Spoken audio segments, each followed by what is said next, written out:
To guys, may nabasa ako sa comment section, no?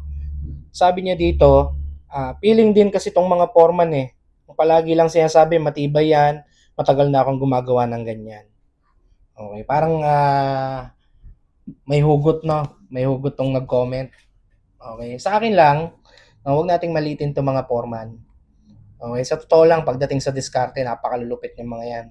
No, sa dami nung nakasama kong foreman, may mga times pa nga na yung imposible, nagagawa nilang posible. No? At totoo lang, nagkakamali yan sila. No? Pero kaya nga nandito tayo mga engineer para i-guide sila, no? Na masunod yung standard at pumasok dun sa specification at maganda yung output. No? Ngayon, pagdating naman kasi sa site, sir, tao dito, may chain of command yan eh. Okay. Chain of command, syempre, from the project manager, PIC, foreman, hanggang dun sa labor. Ano? Ngayon, yung accomplishment nila is accomplishment yung lahat yon.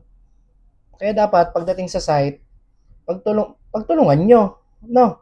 And then, kahit paglabas ng site, respeto. Respeto tayo, no? Pag trabaho, trabaho lang. Okay?